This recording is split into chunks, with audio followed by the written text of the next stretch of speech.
이번 단계에서 할 일은 기본적인 전처리가 끝난 데이터를 성별, 연령대 등 카테고리별로 분할하는 것입니다.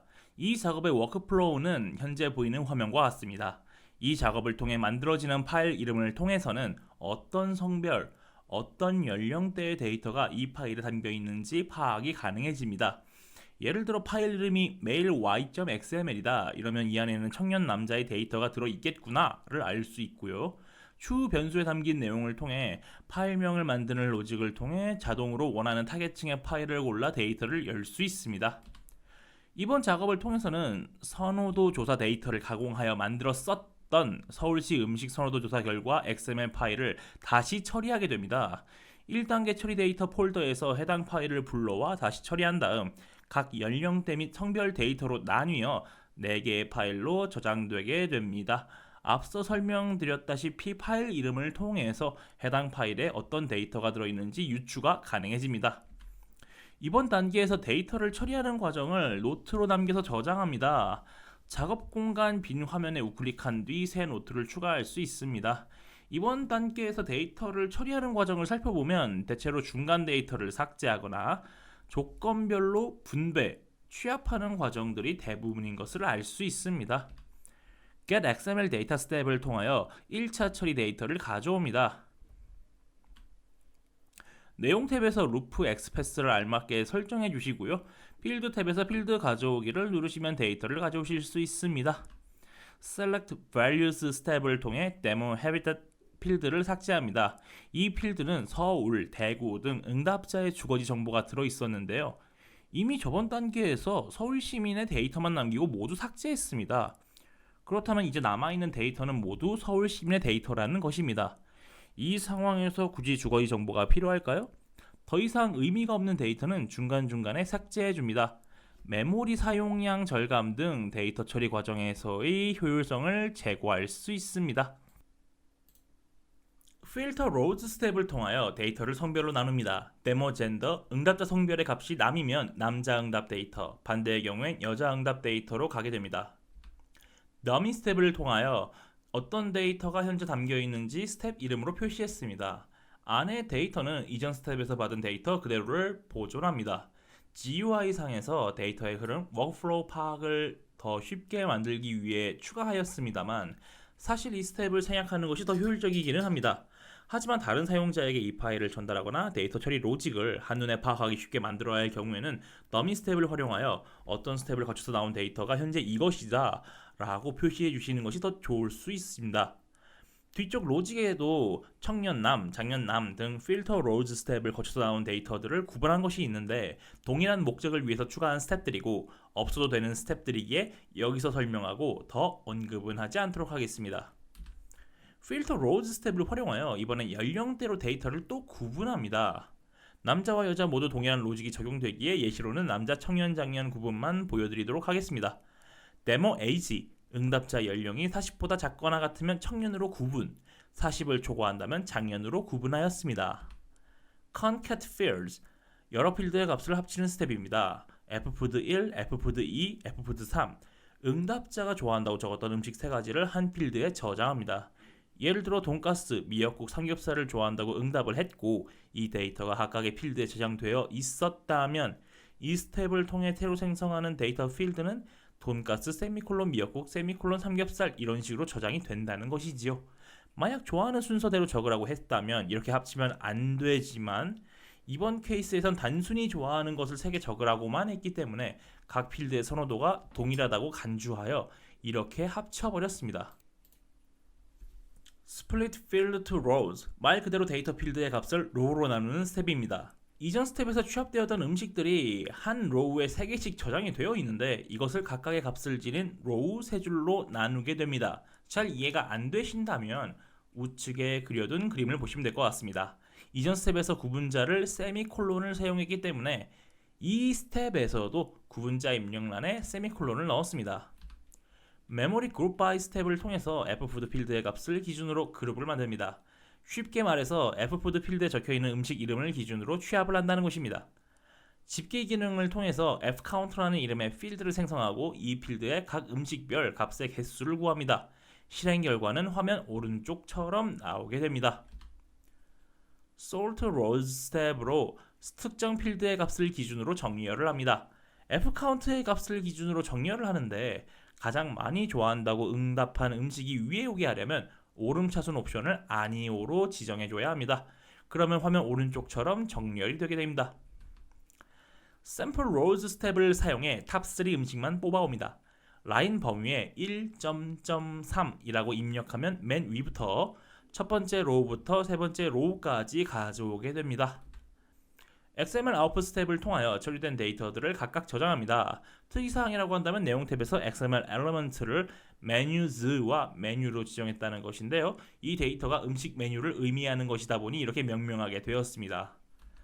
저장된 결과는 다음과 같습니다. 각 타겟층이 좋아하는 음식 3개가 나오고 각각 얼마나 좋아한다고 응답이 나왔는지 그 개수가 나와 있습니다.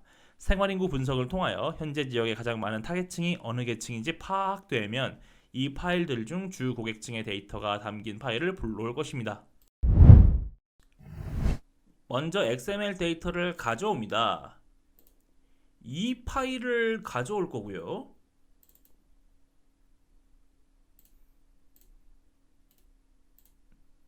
해당 디렉토리가 이미 여기에 추가되어 있습니다. 이 루프 X 패스도 알맞게 세팅되어 있고요. 필드 가져오기를 통해 데이터도 온전히 가져왔습니다. 이런 식으로 말이죠.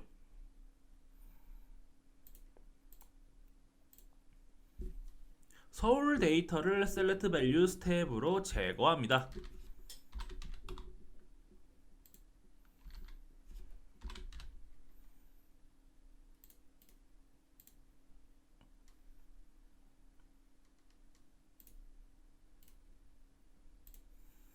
들어온 필드는 7개였는데 데모 헤비tat 포함해서요. 다음 단계로 향하는 건 필드 6개입니다. 데모 헤비타트는 삭제된 것을 볼 수 있죠. 어떻게 했느냐? 이렇게 했기 때문입니다. 나머지는 변경사항 없고요. 여기서 이거 한 필드만 지웠습니다. 그 다음엔 성별로 데이터를 나눕니다. 젠더가 남인 것들은 초록색 여기로 가라. 그렇지 않다. false다. 그러면 빨간색 저기로 가라. 라고 한다고 생각하시면 됩니다. 다음은 더미 스텝입니다. 보시면 알겠지만 그 어떤 옵션도 없습니다. 그저 있는 그대로를 담아두는 역할이고 사실 이 스텝들을 다 지우고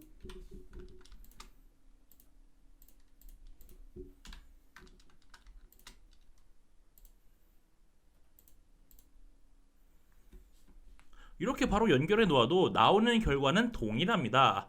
다만 워크플로우를 보기 좋게 이해하기 쉽게 만들려고 놔두었던 것이지요. 다음은 연령대별 구분입니다. 두 스텝 다 동일한 조건이 걸려 있습니다. 여기 데모 에이지 작다 40 여기 동일하죠. 뒤에 이어지는 스텝들도 마지막 XML 저장 단계 빼고는 동일한 로직이 적용됩니다. 메뉴 한 필드의 취합 트랜스폼 카테고리에 있는 스텝이고요. 이런 식으로 취합할 필드를 하나하나 추가하여 내용을 입력하였습니다. 이렇게 취합한 필드를 다시 나누고요.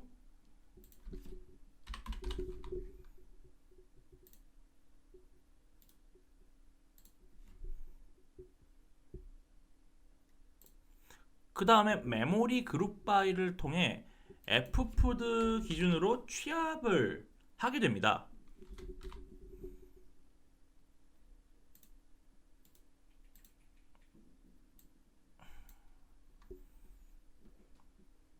집계 함수로 값의 개수를 써서 fcount라는 이름의 데이터 필드에 값으로 넣습니다. 정렬 같은 경우에는 sort rows 스텝인데 필드 이름과 오름차순만 제가 값을 별도로 입력하거나 수정을 하였고 나머지는 기본 값으로 되어 있습니다. 샘플 로우즈 같은 경우에 라인 범위 란에 어느 로우를 가져올지 범위를 입력할 수 있는데요. 만약 여기가 점점이 아니었 콤마였다.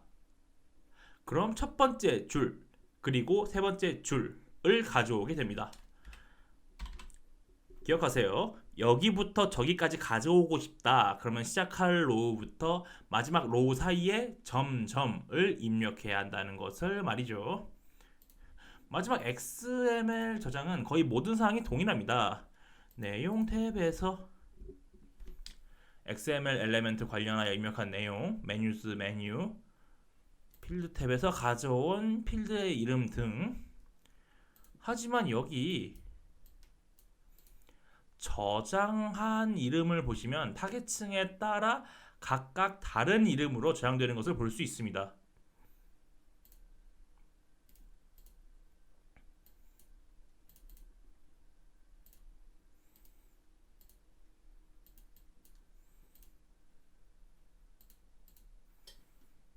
이것은 다음 단계에서 활용하기 위해 의도적으로 명명한 것으로 이어지는 영상들을 보시면 제가 왜 이렇게 이름을 지어놨는지 아실 수 있을 겁니다.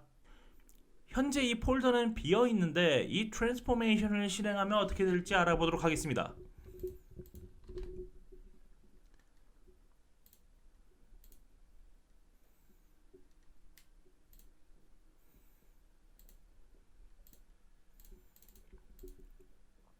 이렇게 기존에는 없던 파일들이 생겨났습니다. 음식 메뉴명들을 살펴보면 조금씩 다르지요. 각 타겟층별로 선호하는 음식이 조금 다르다는 겁니다. 아직 생활인구 분석이 이루어지지 않아 타겟층을 어디로 정할지 모르는 상태이지만 나중에 분석이 끝나면 이 파일들 중 해당하는 파일을 불러오기 하여 그 안에 데이터를 활용할 겁니다. 이번 영상은 여기서 마치도록 하겠습니다. 안녕히 계십시오.